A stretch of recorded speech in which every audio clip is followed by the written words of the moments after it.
아멘. 오늘 우리가 읽을 말씀은 레위기서에서 두 번째 이제 파라샤가 되겠는데 오늘 제목은 짜부입니다. 번역하면은 명령하여. 모세가 이제 하나님의 말씀을 따라서 또 다른 그 말씀을 백성들에게 또 아론에게 그 말씀을 전하고 있는데, 오늘 이 말씀에서 맨 처음에 우리가 접하게 되는 말씀은 번제를 드리는 규례에 대해서 하나님께서 모세를 통해서 말씀을 하고 계세요. 근데 저는 이제 이 말씀을 이렇게 보면서 생각이 들기를 간첩 같다 이런 생각을 했어요. 여러분, 간첩이 보게 되면은 적국에 침투를 해가지고 그 나라의 정보를 빼서 자기 나라에 전해주는 거잖아요. 근데 이 간첩은 철저하게 자기가 침투한 그 나라의 사람처럼 삽니다.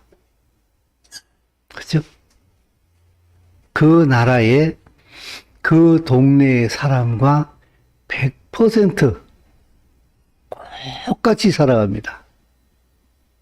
그런데 100% 그 사람은 그 나라를 위하지 않습니다. 자기를 보낸 나라를 위해서 살아가는 사람이에요. 100% 현지화가 되어져 있으면서. 근데 저는 이게 번제를 보면서 간첩 같다라고 이제 생각을 한 이유를 이제 말씀을 통해서 쭉 말씀을 드리도록 하겠는데, 자, 오늘 이 번제를 이해하기 위해 가지고, 자, 우리 같이 한번 읽어보자. 레위기 6장 8절에서 13절 말씀인데 같이 한번 읽습니다. 여호와께서 모세에게 말씀하여 이르시되 아론과 그의 자손에게 명령하여 이르라. 번제의 규례는 이러하니라. 번제물은 아직까지 제단 위에 있는 석쇠 위에 두고 제단의 불이 그 위에 꺼지지 않게 할 것이요.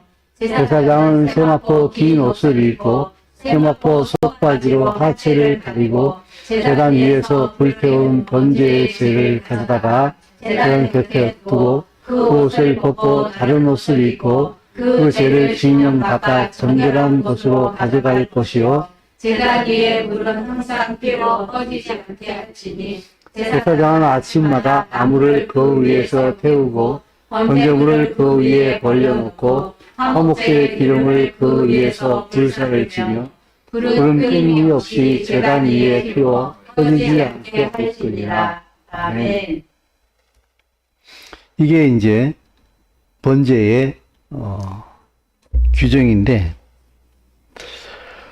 번제를 드린다는 얘기는 때로는 죄의 문제와 상관이 있을 수도 있고, 주로 번제는 자기의 삶을 온전히 하나님 앞에 드릴 때에 이제 번제를 드리면서 하나님 앞에 자기의 그 모든 것을 삶을 헌신하는 그런 의미를 담고 있는 것이 바로 번제인데, 그래서 이 번제는 재물을 완전히 100% 불에다 다 태워버려요. 물론 이제 이 레위기서에서 정하고 있는 버려질 부분, 똥이라든지 어떤 좀 부정한 부분들만 골라서 내고 나머지는 100% 다 불에 태워버립니다. 그래서 9절 말씀을 보면은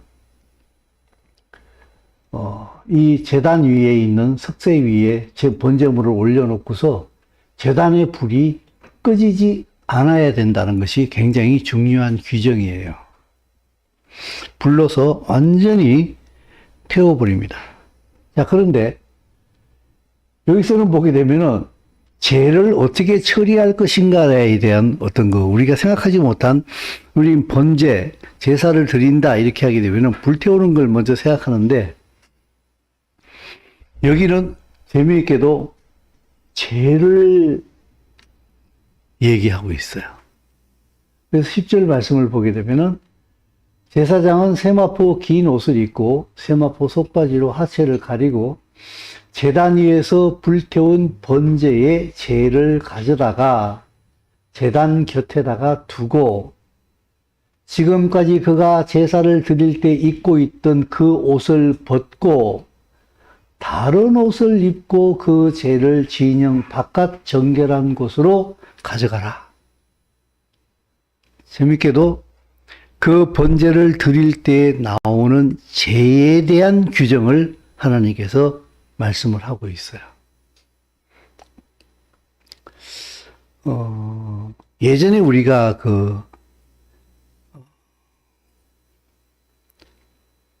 나무로 떼가지고 이렇게 난방을 하던 시절이 있었어요. 그죠? 그 다음에는 이제 연탄으로 이제 하게 되고, 지금이야 전부 다 이제 보일러로 다 바뀌었습니다만은, 여러분, 아궁이에다가 이 장작을 집어넣어 가지고 불을 지피려면은, 불을 지피는 게 중요합니까? 그 불타버린 재를 끄집어내는 게 중요합니까? 네? 지피는 거요? 둘 다 중요해요. 계속 장작만 집어넣어 보십시오. 나중에 어떻게 되겠는가? 더 이상 불을 피울 수가 없는 상황이 돼버려요. 계속 그 불을 유지하려면은 반드시 다 타버린 재를 끄집어내줘야 돼요. 그래야 공간이 생기게 되고 또 공기가 유입이 돼가지고 지속적으로 불이 탈 수 있거든요. 그런 의미에서 본다고 하게 되면은, 재를 끄집어낸다고 하는 것은 여전히 불태울 수 있는 그 최상의 조건을 만들어주기 위한 굉장히 중요한 것이 바로 재를 끄집어내는 거예요. 근데 이 번제의 규정에서 하나님께서 모세에게 말씀하시기를 그 재를 끄집어내 가지고 제단 곁에다가 두고 제사장의 옷을 벗고 다른 옷을 입고 그 재를 진영 바깥 정결한 곳에 갖다 그 재를 갖다 버리라고 얘기를 하고 있어요.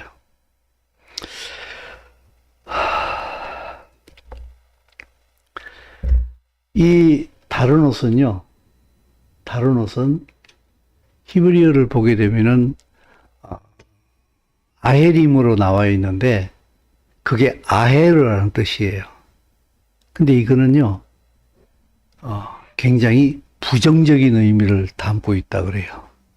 이차악 삽비라 그 메시아니 유대인이 해석하는 얘기를 들어보게 되면은 굉장히 부정적인 의미를 담고 있다. 이 아헤르는 이 옷을 입는 사람은 외국인이에요. 유대인이 아니야. 죄를 버리러 나갈 때에도 진영 바깥으로 나가야 했었어요.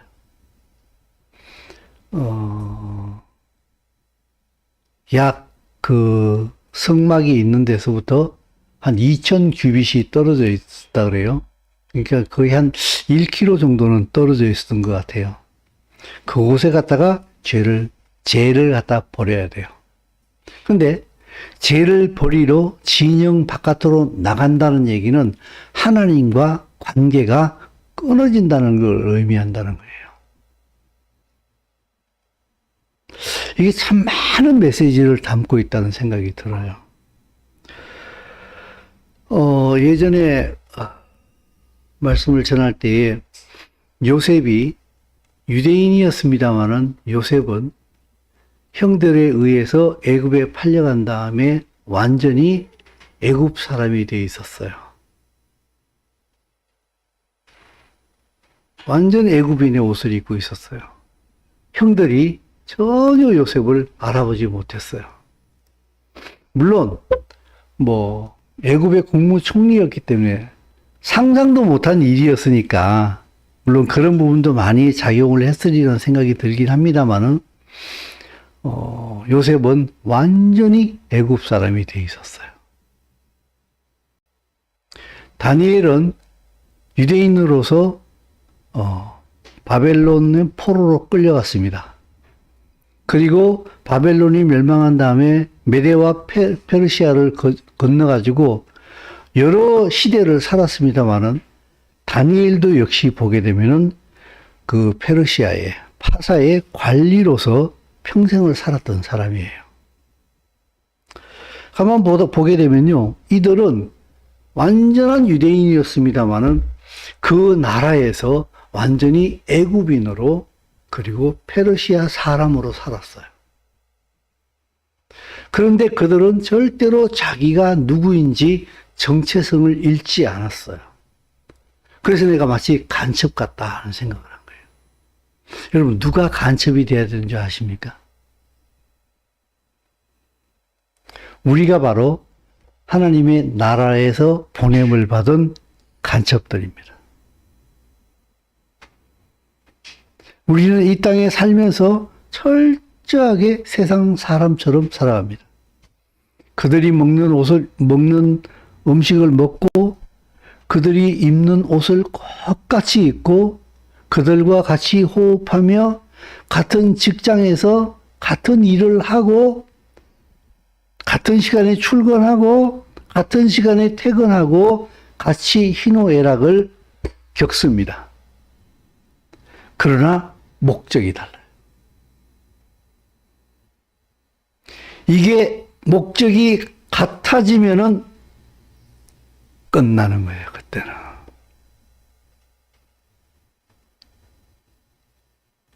목적이 같아지는 그날에 당신은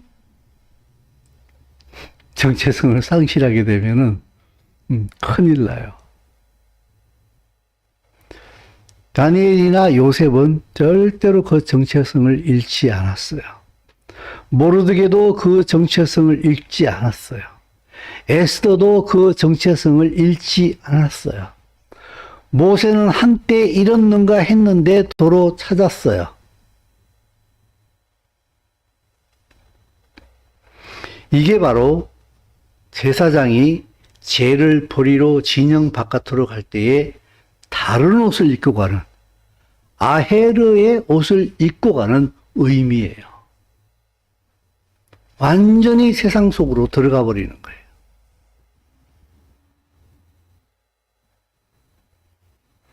그래서 그 죄를 그곳에 버려요. 저는 한 걸음 더 나아가서 이런 생각이 들더라고요. 죄처럼 살아라. 죄처럼 살아라. 여러분, 죄는 완전히 타게 되면은 형체는 있는데 손으로 문지르면 어떻게 됩니까? 거의 손바닥에 묻어버리죠, 그죠? 불면 어떻게 됩니까? 날아가 버리죠. 물에 씻으면 어떻게 돼요?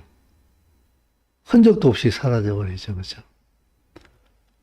철저하게 세상 속에서 흔적도 없이 그 세상 속에 스며들어서, 그러나 절대로 내가 누구인지를 잃지 않고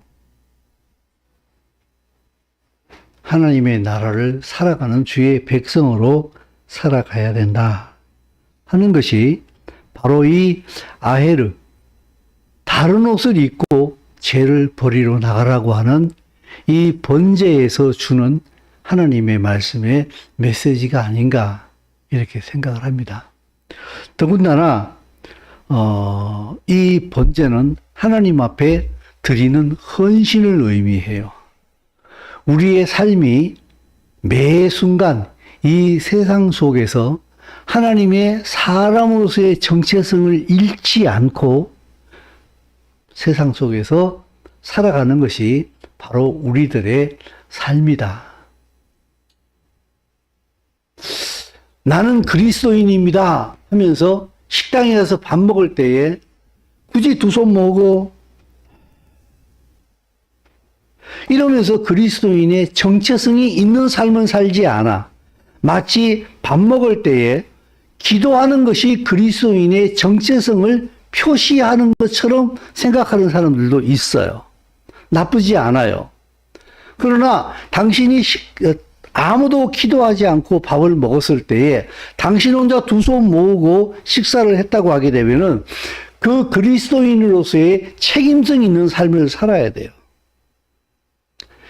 내가 단지 식사 시간에 밥 먹을 때 다른 사람이 기도 안 하는데 나 혼자 기도했어. 라는 것으로서 내가 그리스도인의 큰 신앙 고백을 했다라고 생각하면은 엄청난 실수예요. 여러분 잘 아시다시피 여러분들이랑 같이 우리 식사하러 가게 되면은 저 식당에서 큰 소리로 기도하는 거 엄청 싫어합니다. 나보고 식당에서 기도하라는 것도 다 진짜 무진장 싫어합니다. 그래서 우리 가면 어떻게 해요? 다 개인 조용히 각자 기도하고 밥 먹죠, 그죠? 그걸 나쁘다고 얘기하고 싶지는 않아요. 식당에서 밥 먹으면서 기도하는 거. 그게 결코 나쁘다고 생각하지는 않는데, 제가 그걸 그렇게 긍정적으로 생각하지 않는 이유는 그 식당에서, 열심히 하나님 주셔서 감사합니다. 그래 놓고서, 기도해 놓고서, 정말 식당에서 그리스도인답지 않은 매너로서 밥을 먹고 행동하는 모습을 봤을 때에 정말 기도하지 않고 밥 먹었으면 정말 좋겠다. 이런 생각을 할 때가 참 많이 있거든요.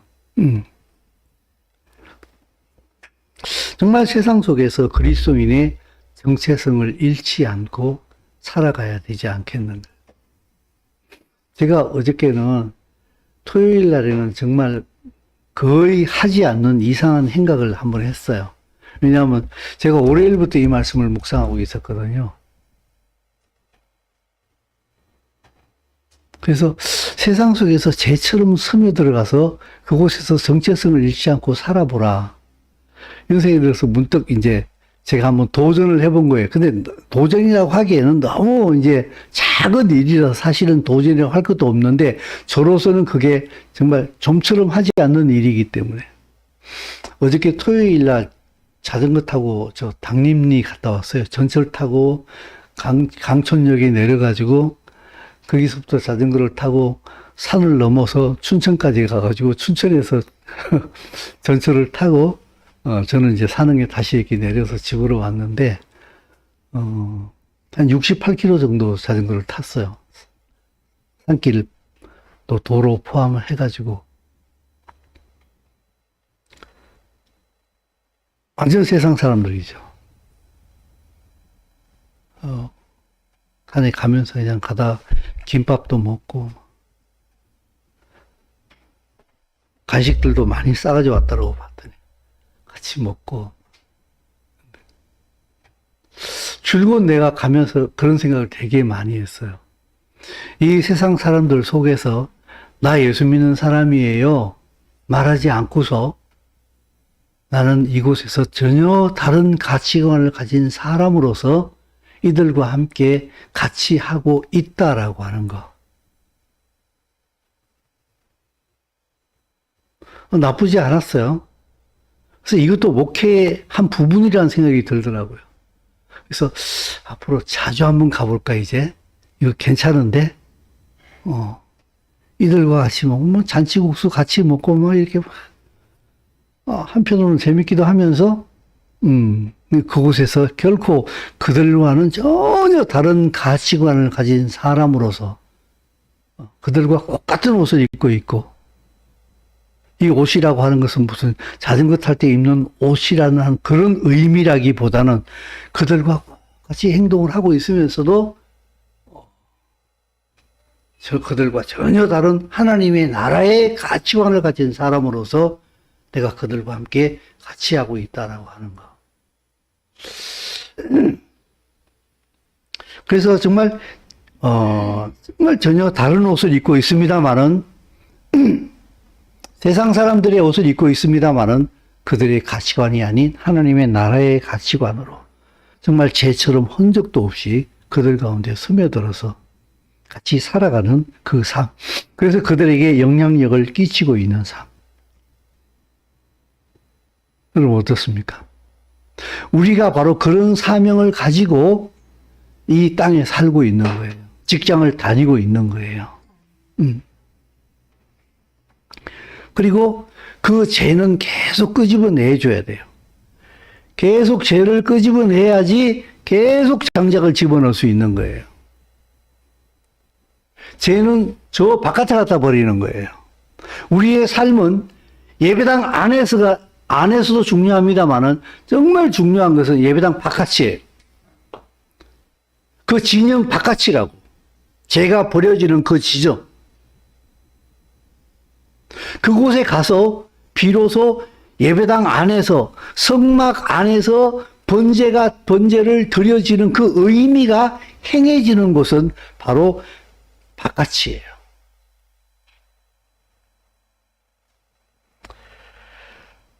저는 이 말씀을 이렇게 해석하고 싶어요. 그래서 세상 속에서 내가 하나님의 말씀의 가치관을 가지고 그곳에서 지속적으로 살아갈 때에 계속 번제단에서 내 삶이 지속적으로 하나님 앞에 번제처럼 드려질 수 있는 것이다. 계속 제가 끄집어내져요. 그리고 내 삶은 세상 속에서 이루어져요. 그래야만이 번제가 계속될 수가 있어요. 세상 속에서 하나님의 말씀의 가치관을 가지고 지속적인 그 예배의 연장선, 제사의 연장선으로 살아갈 때에 내 삶의 헌신은 번제단에서 계속 내 삶이 하나님 앞에 번제물로 드려질 수 있다는 얘기입니다. 아멘. 이때 참 예배가 가능하다는 거예요. 저는 그것을 순종이라고 한마디로 표현할 수가 있는 것 같아요. 그래서 여러분 이렇습니다. 늘 자주 드리는 말씀처럼 세상 속에서 하나님의 말씀을 붙들고 순종하는 삶을 사는 그 삶이 없게 되면은요, 예배당에 와서 드리는 예배의 의미도 완전 탈색되어져 버려요. 완전 종교적으로 바뀌어 버려요. 그냥 나 오늘 예배 왔어. 도장 찍었어. 나 오늘 교회 갔다 왔다고. 이런 의미 그 이상도 그 이하도 아니게 돼 버려요. 의미가 없어요. 물론 뭐 안 오는 것보다 낫지 않겠습니까? 라고 굳이 변명할 수는 있겠습니다만 그래요. 안 오는 것보다 낫다고 얘기할 수도 있겠습니다만은 그렇게 썩 먹기 좋은 것도 없다. 난 솔직히 그렇게 말해드리고 싶어요. 그곳에서의 죄로서의 흔적도 없이, 그러나 그곳에서 내가 완전히 없어지는 그 삶을 살은 자들이 지속적으로 하나님 앞에 내 삶을 번제로 올려드릴 수가 있지 않겠는가. 저는 이것이 여러분들에게 혹시라도 육체의 방종의 기회로 주어지지 않았으면 좋겠습니다. 혹시라도 잘못 해석을 해가지고 육체의 기회로 그럼 교회 안 해도 되는 거지 이런 것으로 오해되어지지 않았으면 좋겠어요. 우리 교회 한 집사님이 어저께 저한테 카톡으로 문자가 왔어요. 목사님, 내일 아침에, 오늘 아침 지금이에요. 아침에 일을 하고 그 다음에는 어머니를 뵈러 가야 된다는 거예요. 그렇게 하겠습니다. 라고 문자가 왔어요. 그리고 또 말씀 앞에서 올바로 살지 못하는 자기 자신을 약간은 자책을 하면서 미안하다고. 그러나 내가 하나님 말씀대로 살고 싶어. 그렇게 하려고 많이 노력을 하겠다라는 문자가 왔어요. 제가 그걸 이렇게 보고 답장을 보냈어요. 뭐라고 답장을 보냈는가 하면은, 황송스러운 메시지군요. 잘 다녀오세요. 어쩌면 집사님이 하고 계시는 그 일을 하는 것이 진짜 예배이기도 하고, 예배이기도 합니다. 진정주의를 지키고 있는 게 아닐까, 그렇게 생각이 들기도 합니다. 예수와의 이름으로 축복합니다. 늘 건강하시길. 이것이 전 예배당 안 와도 된다라고는 의미로 여러분들에게 해석이 되지 않았으면 좋겠어요. 원칙이 서 있고 그 원칙이 서 있는 한도 내에서 내가 진리로서 자유하면서 사랑 가운데 마땅히 해야 할 일을 감당하는 거예요.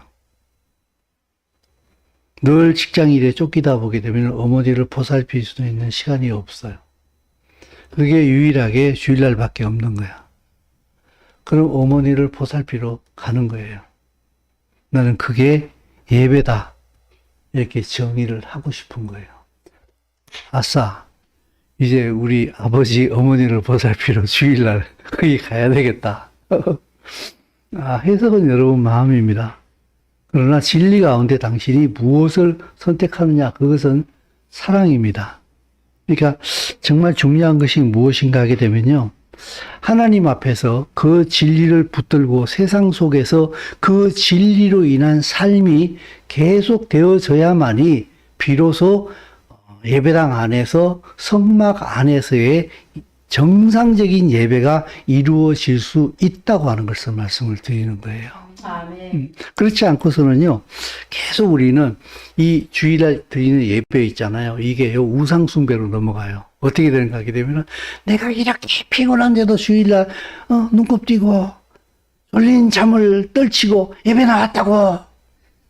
졸아도 교회 나와서 졸면은 아버지, 사랑하시는 자에게는 잠을 주신다고 하는 말도 안 되는 그런 변명을 해대면서, 그래서 난 그래도 교회까지 나왔는데 이렇게 우상숭배로 전락해버려요. 이 예배당 나왔다는 거 하나 자체가.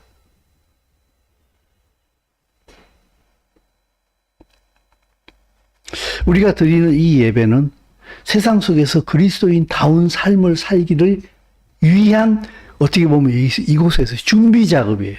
이곳에서 충전을 시키는 거예요. 힘을 얻는 거예요. 그리고 저 세상 속에 나가서 그 진리를 삶으로 전혀 다른 옷을 입고, 그죠? 그들 가운데 들어가서 그들과 함께 사는 거예요. 그리고 찢기고 그곳에서 핍박받고 때로는, 그러면서 이곳에 와서 또 주의 말씀을 대하면서 내가 누구인가를 확인하고 또 힘을 얻고 또 다른 옷을 입고 저 세상 가운데로 가는 게 바로 우리들의 삶이요. 그것이 바로 이 번제가 주는 의미다. 아멘. 그래서 우리가 잘 알고 있는 대로 갈라디아서 2장 20절 말씀이 참 은혜스럽게 다가오더라고. 같이 읽어볼까요? 내가 그리스도와 함께 십자가에 못 박혔나니 그런즉 이제는 내가 사는 것이 아니요 오직 내 안에 그리스도께서 사시는 것이라. 이제 내가 육체 가운데 사는 것은 나를 사랑하사 나를 위하여 자기 자신을 버리신 하나님의 아들의 믿음 안에서 사는 것이다. 하나님의 아들을 믿는 믿음 안에서 사는 것은 완전히 잘못된 번역이죠. 헬라어 성경에도 그렇게 안 나와 있거든요. 하나님의 아들의 믿음으로 사는 거예요. 아멘. 그것이 가능해지는 것이 아니겠는가. 두 번째는요, 소재에 대한 규례가 이제 레위기 6장 14절에서부터 18절까지 쭉 나와 있는데, 소재는 말 그대로 가루로 이제 하나님 앞에 제사를 드리는 거예요. 근데 이 가루의 곡물을 가지고 하나님 앞에 제사를 드릴 때 가장 중요한 한 요점이 바로 17절에 빨간 글자를 한번 읽어보겠습니다. 그것에 누룩을 넣어 붓지 말라. 이게 굉장히 중요한 거예요. 누룩을 넣지 않고 구워라. 그걸 우리는 이제 무교병이라 그러죠. 그죠? 무교병. 그래서 이스라엘 백성들이 애굽에서 나올 때 출애굽할 때도 보게 되면 쓴나물과 함께 무교병을 먹었어요. 발효되지 않은, 누룩이 들어가지 않은. 우리가 일반적으로 그 제과점에서 사 먹는 모든 빵에는 다 누룩이 들어가 있어요. 그래서 부풀려서 빵을 만들지 않습니까? 누룩을 넣지 말고 그 빵을 만들어라는 얘기는 바로 하나님의 말씀을 변질시키지 말라는 거예요. 너희 양식이 되는 그 음식에 누룩을 넣지 말라는 얘기는 너희 영의 양식이 되는 그 하나님의 말씀을 변질시키지 말고 그 말씀 그대로 내가 받아들여야 되고 그걸 내 삶의 모토로 삼아야 된다. 빵을 먹고 힘을 얻고 움직이잖아요. 그죠? 그거와 마찬가지로 순전한 말씀을 내가 먹고 그 순전한 말씀대로 네가 살아야 한다는 거예요. 그래서 여러분 사단은요 계속 말씀을 변질시킵니다. 계속 사단은 말씀을 변질시킵니다. 거기다가 물을 섞어요. 때로는 다른 물질을 섞기도 해요. 그래서 자유주의 신학이나 물론 그렇다고 해서 보수주의 신학은 100% 옳다. 저는 그렇게 생각하지는 않습니다만은 계속해서 그 시대의 여러 사조라든지 어떤 그런 사상을 갖다가 이 하나님 말씀에다가 계속 투입을 시켜요. 그게 가장 심했던 게요. 교부 시대예요. 예수님의 제자들 사도들이 죽은 다음에 그 사도들의 뒤를 이어받은 속사도 그 다음에 교부 이렇게 넘어오면서 그들이 헬라 철학의 영향을 받기 시작을 하면서 그 철학적으로 하나님의 말씀을 풀어내기 시작을 하면서 하나님의 말씀은 변질되어지기 시작을 합니다. 그래서 저도 예전에는 신학교에서 배운 것만 가지고 알고 있었기 때문에 전혀 그런 부분에 대해서 의문의 여지가 없었습니다만은 이제 이스라엘을 알게 되고 교회의 역사를 좀 더 세부적으로 알게 되면서 우리가 상상하지도 못했던 그 일들이 교부 시대에서 일어나고 있었다 하는 것을 갖다가 새롭게 이렇게 보게 되면서 참 놀라게 되는데 그게 바로 사단이 사람들을 사용해서 하는 일들이에요. 그 사단은 계속 말씀을 변질시켜야 돼. 그래야만이 하나님의 메시지가 이 땅에 있는 그대로 전해지지 못하거든요. 그게 참 좋은 게요. 그래서 보게 되면 그리스도인들이요, 말씀을 아는 것 같은데 참 말씀을 몰라요. 너무 몰라요. 지도가 정확하지 않으면요, 길을 잃어요. 어저께 자전거 탄 얘기 조금 더 해볼까요? 당림리 임도길을 이렇게 올라가는데 길이 가운데 가다가 몇 군데로 이렇게 갈라지는 곳이 자주 한 몇 킬로 가다 보면 또 길이 갈라지고 근데 맨 앞에 선두가 이렇게 가면서 이렇게 보면서 좌측이요 우측이요 잘 찾아가더라고. 그러니까 좀 쉬는 시간에 가서 뭘 보고 그렇게 뭐 보고서 이렇게 좌측 우측 얘기하는 것 같던데 뭘 본 거예요? 그랬더니 자전거 핸들바 앞에 요만한 내비게이션이 달려있어. 산악 전문 내비게이션이 달려있어. 산길까지도 전부 다 알려주는 거야. 그걸 보고 좌측 우측 정확하게 찾아나가더라고 보니까. 이야 신기하다. 가민이에요? 가민 얘기를 했더니 아니요. 이건 가민은 일본 거고요. 이건 뭐 어디 거야? 미국 거라고 얘기를 하더라고요. 그래서 아 그런 게 또 있었구나. 여러분 인생길을 살아가면서요. 정확한 지도가 없으면 길을 잃어요. 사람들이. 하나님의 말씀이 시편 기자가 말한 것처럼 주의 말씀은 내 발의 등이요. 내 길의 빛이요. 내 발의 등불이라고 얘기하는 것처럼요. 하나님의 말씀이 없으면은요, 길을 잃어요. 근데요, 하나님의 말씀이 완전히 없어버리면 어떤 일이 벌어지는 줄 아십니까? 자기가 길을 잃은 것도 몰라요. 그냥 가요. 그리고 말씀을 따라서 가야 한다는 사실조차도 몰라요. 그냥 길이면 다 길인 거야. 그냥 가요. 뭐 그냥 그렇게 사는 거지. 그래서 그들이 하는 말이 무슨 말이에요? 인생 뭐 있어? 이런 얘기. 나 인생 뭐 있어? 라는 말을 들을 때마다 인생 뭐 있거든. 이렇게 얘기해주고 싶어요. 그럼 길을 잃었다는 사실도 모르고 길이 마땅히 가야 될 길이 있다는 것도 몰라요. 그래서 그들은 그냥 인생 뭐 있어? 그냥 살면 되는 거지. 그 부자로 살면 너무 좋은 거고. 이게 다 목적이 되어버리지 않습니까? 근데 정말 답답한 거는 보게 되면은 그리스도인들 역시도 이렇게 살고 있다는 것이 너무 큰 문제인 거예요. 하나님의 말씀을 따라 살아가야 한다는 그 명분 자체는 가지고 있는데 그것을 가지고 있는 것하고 아니 알고 있는 것하고 그렇게 사는 것하고는 전혀 다른 얘기예요. 하나님 말씀대로 살아야지 이러면은요, 아, 그렇지요라고 교회 다니는 사람들 치고 그거 부정하는 사람은 없어요.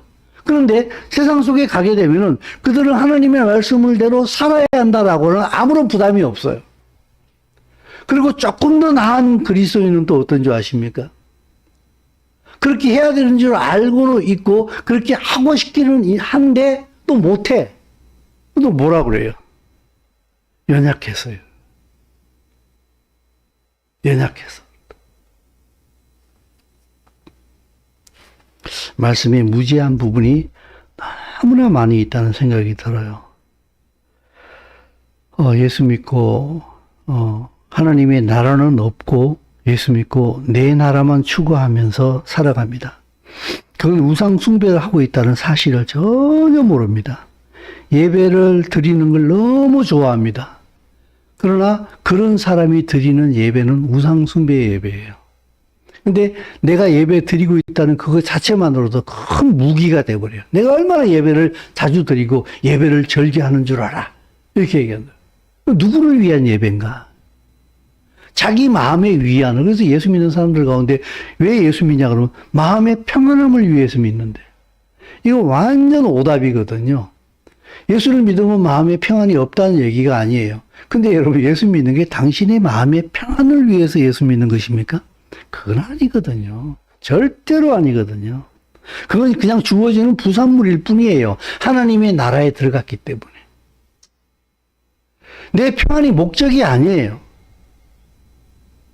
하나님의 나라를 살게 되면은 그냥 오는 게 평안이에요. 하나님의 나라를 추구하게 되면 그냥 오는 게 그거는 구하지 않아도 오는 게 안식이라고요.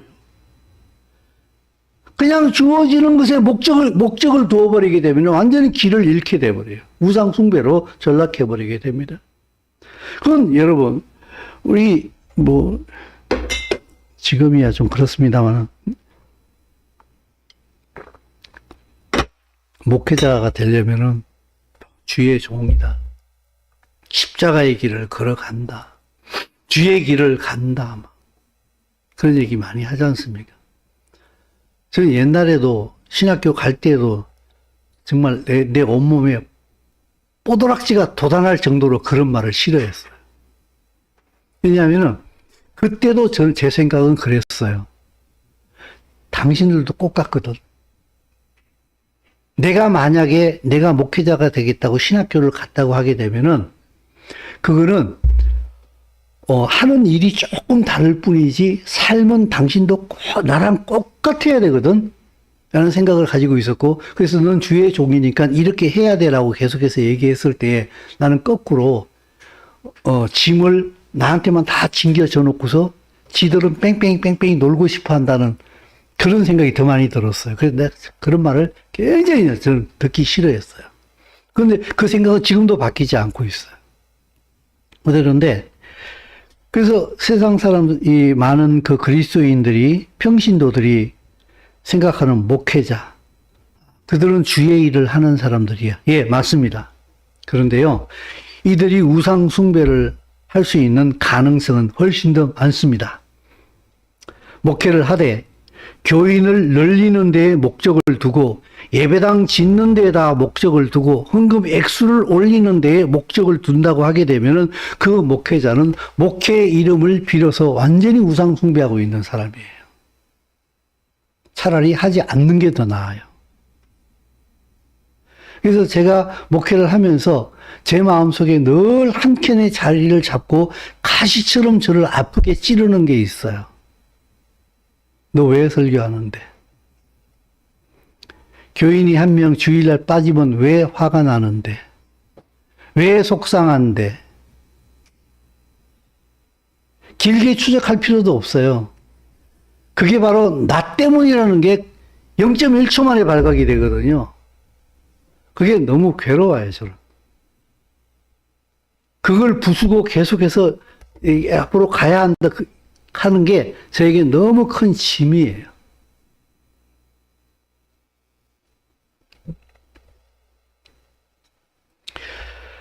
그렇게 되면 말씀이 변질돼요. 왜냐하면은, 막, 똑바로 해. 물론 똑바로 해. 이러면 안 되겠습니다만, 말하자면은, 그런 성격의 말씀을 전하기 시작하면 교인들이 시험 들어요. 그죠? 시험 들면 어떻게 됩니까? 교회 떠나겠지요. 교회 떠나면 어떻게 되겠어요? 헌금 줄겠지요. 빈자리 수가 많이 생기겠지요. 그죠? 누가 제일 타격을 받을 것 같습니까? 현실적으로. 목회자지요. 그러니까 여기서 타협을 하는 거예요. 저들의 마음에 상처를 주지 않기 위해서 갈고 닦고 이렇게 뺀질뺀질하게 만들어가지고 때로는 회초리로 한번 쳐야 될 걸 갖다가 플라스틱 야구방망이로 이렇게 턱 치기도 하고, 그죠? 시험 들게 하지 않기 위해서. 그러니까 그렇게 되면 이제 목회자도 그렇고 성도들도 그렇고 다 함께 이제 우상 숭배로 전락하게 되고 길에서 멀어지게 되죠. 그죠? 사단이 말씀을 변질시키다 그랬는데 사단이 히트 친 게 하나 있어요. 물론 하나님께서 하나님의 그 카이로스 안에서 허락하신 거라고 저는 생각합니다만은 많은 그리스도인들에게 이스라엘에 대하여서 눈을 감겨버린 것이 하나님 말씀의 본질을 벗어나게 하는 데에 엄청나게 큰 역할을 했습니다. 사실 이스라엘을 모르면은요, 모든 말씀은 다 변질되어져 버려요.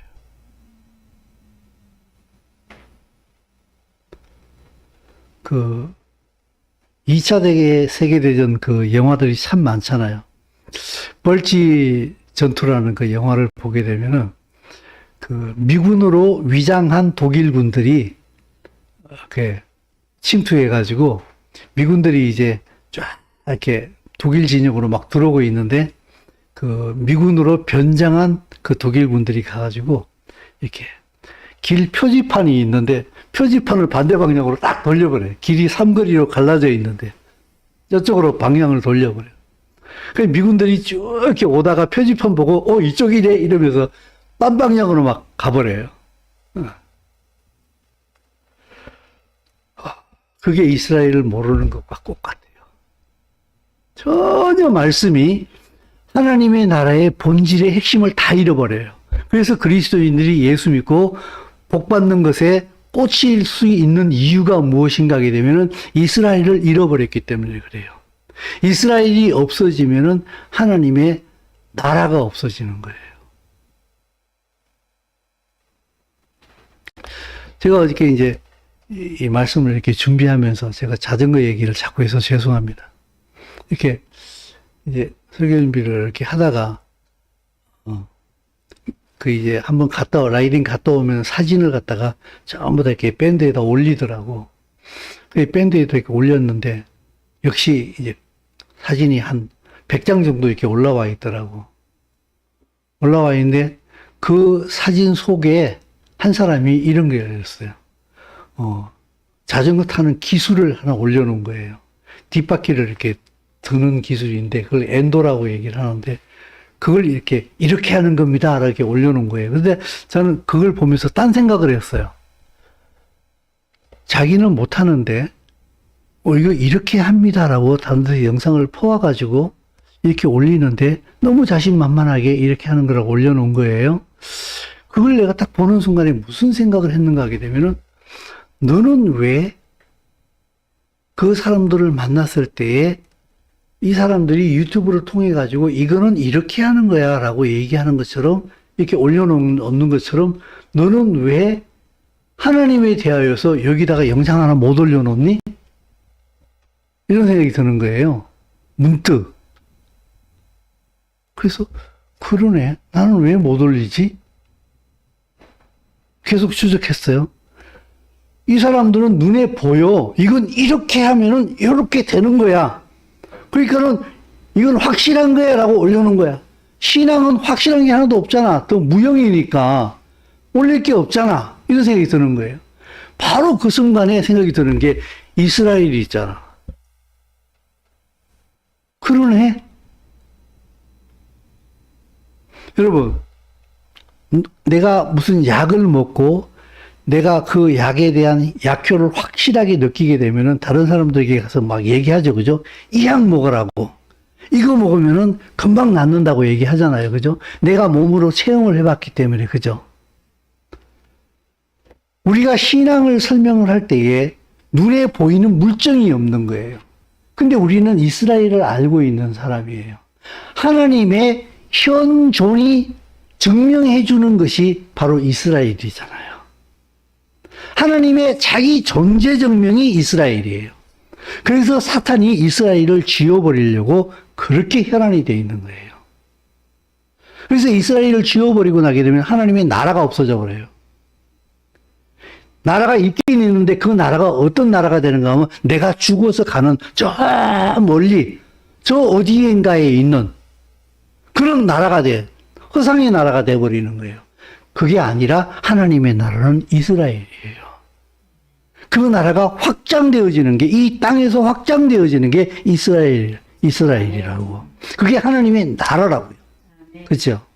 그래서 사단은 하나님의 말씀을 계속 변질시켜요. 그래서 이 하나님의 말씀을 사단이 변질시킬 때에 그 말씀을 올바로 알지 못하게 되면은 잘못된 지도를 가지고 있게 되면은 누구나 다 길을 잃어버리고 지도를 모르게 되면은 더 우리가 우왕좌왕하잖아요. 그죠? 세상 사람들이 길이 있다는 것을 갖다가 말은 안 합니다만은 그들이 인생이 꼬이기 시작을 할 때 툭 하면 뭐라고 얘기합니까? 길을 잃었다. 어떻게 해야 할지를 모르겠다. 인생에는 길이 있어요. 그 길이 하나님의 말씀에 있다고요. 근데 많은 그리스도인이 말씀을 등한히 해요. 바쁘다. 바쁘기 때문에 지도 봐야 되는 거예요. 바쁘기 때문에 하나님 말씀 봐야 되는 거예요. 여러분 차 운전하다가 한번 잘못된 길로 접어들어가면 어떻게 돼요? 차는요 자전거 같지 않아요. 니아카 같지가 않다고. 한번 길을 딱 좌회전 한번 잘못 꺾으면 어떻게 돼요? 유턴해가지고 유턴 장소가 나올 때까지 몇백 미터를 가야 돼요. 고속도로에서 한번 잘못 들어가면 어떻게 돼요? 큰일 납니다. 도시를 하나 다시 갔다가 다시 돌아올 수도 있다고요. 그럼 길을 안 잃으면 어떻게 해야 되겠어요? 지도를 잘 봐야 되겠죠. 그죠? 인생에서도 길을 잃지 않으려면 하나님의 말씀에 정통해야 돼요. 그래서 사단은요, 그리스도인들에게 하나님의 말씀을 못 보게 만들어요. 안 보게 만들어요. 잘못 보게 만들어요.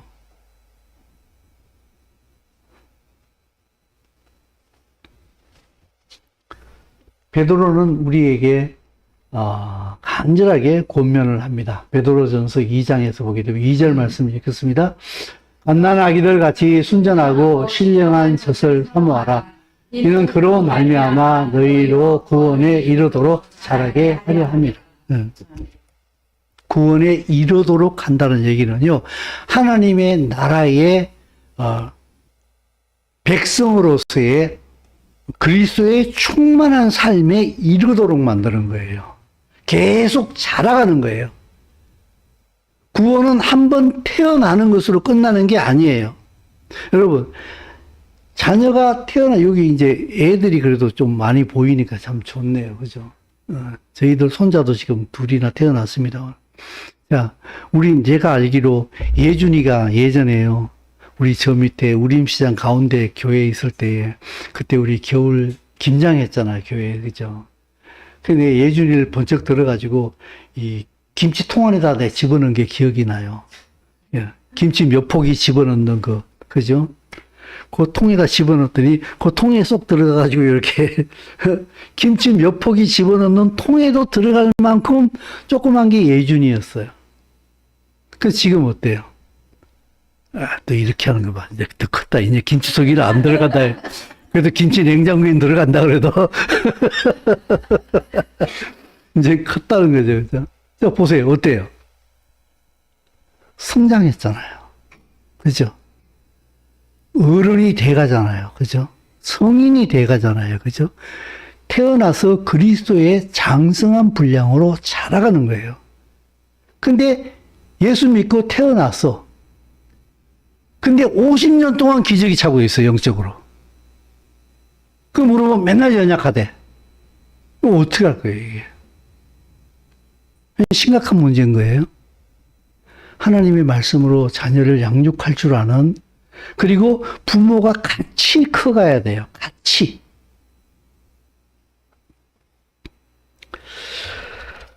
그 다음으로 보게 되면요.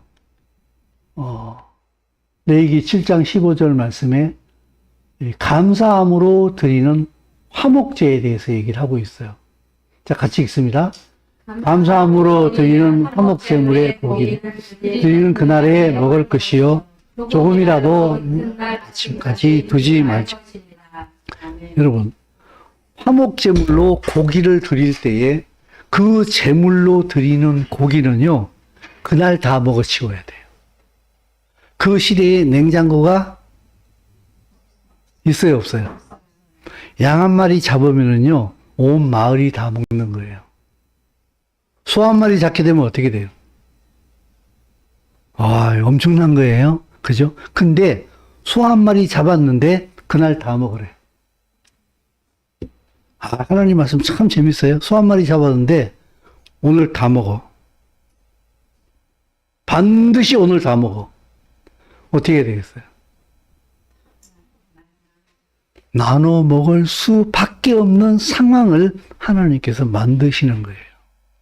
그래서 화목제물이에요. 소 한 마리 잡았어요. 화목제물로 하나님 앞에서. 하나님과 내 죄를 씻고 내가 화목했어요. 이제. 근데 소가 한 마리야. 어떻게 되겠어? 옆집에 뺑덕음이 배기 싫어 죽겠는데 뭐 갖다 줘야 돼요? 그날 다 먹으려면 고기 몇 건 잘라다가 넓적다리 잘라다가 갖다 줘야 돼요. 그러면은 그 사이가 안 좋던 뺑덕어미하고 이 어미가 어떻게 되겠어요? 화목해지는 거예요. 그래서 하나님께서요, 화목제물은 그날 다 먹으라고. 그날 다 먹으라고 하는 이 말씀의 의미가 이 화목제를 드리는, 하나님과 화목했을 때에 그 하나님과 화목한 결과가 어디에서 나타나야 되는가 하게 되면은 사랑과 나타나야 되는 거예요. 하나님은 고기 안 드십니다. 근데 사람은 고기 먹어야 돼요.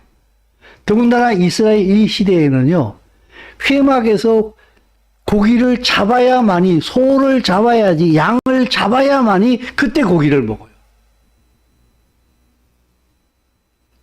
잔치가 되는 거예요. 이 말씀의 의미를 우리는 깊이 되새겨야 하는 줄로 압니다. 하나님께서 왜 화목제물을 당일날 다 먹으라고 했는가. 그래서요, 에베소서 4장 25절에서 27절 말씀을 보게 되면 같이 읽습니다. 그런즉 거짓을 버리고 각각 그 이웃과 더불어 참된 것을 말하라. 이는 우리가 서로 지체가 됩니다. 분을 내어도 죄를 짓지 말며 해가 지도록 분을 품지 말고 마귀에게 틈을 주지 말라. 아멘. 우리는 서로 지체예요. 그래서 분을 내어도 죄를 짓지 마세요. 선을 넘으면 안 돼요. 화를 내되 그 화가 죄의 영역으로 넘어가지 않도록 내 입에서 저주의 말이 튀어나가든지 주워 담지 못할 말을 한다든지 그런 말을 조심하라는 거예요.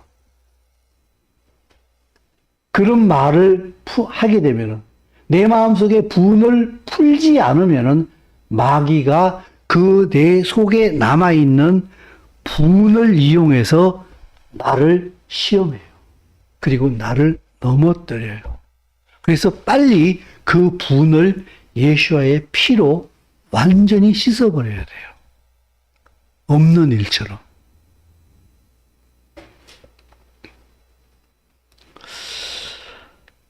마지막으로 제사장에게 주는 그 화목제물에서 참 재밌는 게 뭔가 하게 되면은 그 레위기서 7장 28절에서 34절 말씀인데 제사장의 몫으로 주는 것이 있어요. 33절 말씀을 읽겠습니다. 아론의 자손 중에서 화목제물에 피와 기름을 드리는 자는 그 오른쪽 뒷다리를 자기의 소득으로 삼을 것입니다. 그와 이스라엘 자손의 화목제물을 주어서 그 흔든 가슴과 듣는 뒷다리를 가져다가 제사장 아론과 그의 자손에게 주었으니 이는 이스라엘 자손에게서 받을 영원한 소득이니라. 예. 아멘. 그 화목제물 중에서요, 흔든 가슴과 든 뒷다리를 제사장에게 받을 몫으로 줬어요. 근데 이 뒷다리가요, 내가 원어를 찾아봤더니 참 재밌더라고요. 히브리로 보게 되면 쇼크예요. 이 뒷다리라는 그 단어가. 근데 그 뒷다리의 의미가요, 무엇을 뒤쫓는다, 넘친다, 적신다라고 하는 의미가 있어요. 왜 이 뒷다리를 제사장의 몫으로 줬을까? 저는 저 혼자 이런 생각을 해요. 근데 이 해석을 하면서 저 혼자 조금 위험한 게 아닌가라는 생각을 조금 하게 됐어요. 왜냐면요, 초대교회의 교부였던 반유대주의자 오리겐이 있었어요.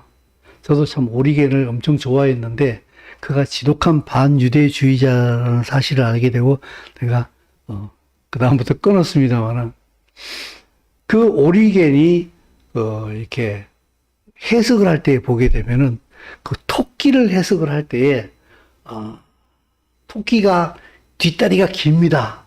그래서 우리는 토끼처럼 뭐 이렇게 줄을 향하여서 깡충깡충 잘 뛰어가야 됩니다. 토끼는 귀가 큽니다. 그래서, 귀가 커가지고, 자기를 공격하는 어떤 그런 소리를 참 잘 듣고 빨리빨리 피하는데, 우리가 성도들도 귀가 커가지고 하나님의 말씀을 잘 들어야 됩니다. 이제 그렇게 막 은유적으로 해석을 했는데,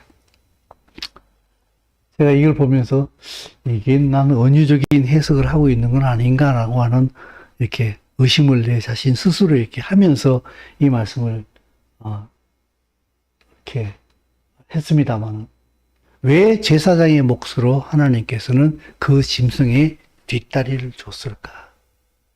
누구보다도 그 주님의 말씀을 더 잘 뒤쫓아라, 그 말씀으로 적셔라 라고 하는 의미로 그 뒷다리를 제사장의 몫으로 주지 않았는가 라는 생각을 해봅니다.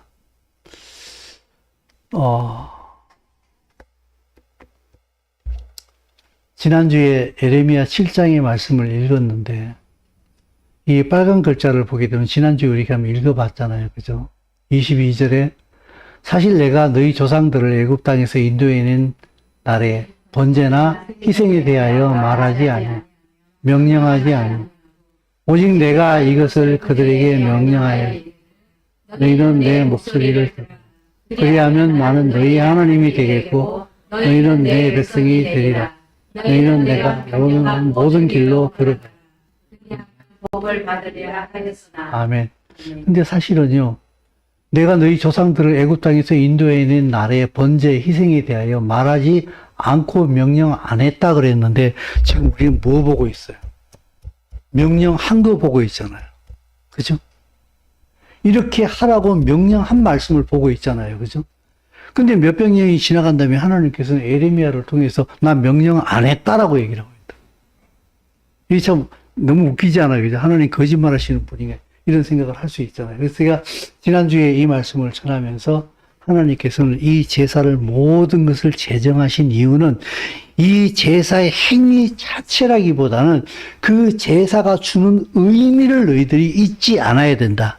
의미를 잃어버린 다음에 제사의 형식만 따라오게 되면은 그 제사의 형식은 아무런 의미가 없게 되는 거예요. 그죠? 진정으로 사랑하는 마음도 없이 말로만 사랑합니다, 사랑합니다 그러게 되면은 차라리 사랑합니다라는 말을 안 하는 게 더 나은 것처럼 말입니다. 그죠? 그래서 의미를 상실해버린 행위는 가정스러운 게 되게, 그게 위선이잖아요. 그죠? 그런 의미에서 하나님께 이 말씀을 하신 거예요. 내가 너희들에게 번제, 희생에 대해서 말을 했지만은 너희들은 번제와 희생은 지내지만 내가 번제를 드리라, 희생제를 드리라고 하는 그 의미는 다 상실해 버리겠다. 제가 지난주에 그렇게 설교를 했거든요. 하면서 제 속으로는 맞나? 이러면서 알까리 했어요, 내가. 맞나? 그래서 검증을 해야죠. 그래서 유대인 메시아닉 라비는 요셉 슐람 설교를 제가 한번 들어봤어요. 너무 감사하게 이 본문 말씀을 얘기하는 거예요. 나랑 똑같은 얘기를 하더라고요. 유대인의 입장에서 그들은 의미를 잃어버렸습니다. 그러나 그냥 제사에 행위가 있었을 뿐입니다. 그것을 놓고서 하나님께서는 에레미야를 통해서 질타하신 것입니다. 사랑하는 성도 여러분, 오늘 주일날 한 주간의 고단한 삶을 다 뒤로 하고 고단한 학업을 뒤로 하고 이 주일을 나와주신 여러분들을 예수와의 이름으로 축복합니다. 아멘. 그러나 이 자리에 나온 것은 나오기 위해서 나온 게 아닙니다. 나 오늘 주일날 교회 갔어. 그러니까 내 할 일 다 한 거야. 그게 아니에요. 오늘 들은 주의 말씀을 가지고 이 세상을 안고 있는 제사장으로서 전혀 다른 옷을 입고 내가 쟤처럼 그곳에 세상 속에 들어가서 나의 정체성을 잃지 않고 예수와를 믿는 마음으로 두려워하지 아니하고 그 세상 속에서 하나님의 백성으로서 살아내기 위하여서 오늘 이 자리에 모인 줄로 믿습니다. 아멘. 그 고백이 있는 자들이 이 자리에 모인 줄로 믿습니다. 아멘. 주님 이들을 축복하여 주셔서 저 세상 속에서 전혀 다른 옷을 입고 있지만 예수와의 분신으로서 이 세상을 안고 있는 제사장으로서 믿음으로 두려움 없이 살게 하여 주시옵소서. 아멘. 이들에게 예수와의 승리가 있게 하여 주옵소서. 아멘. 감사합니다. 찬송드리며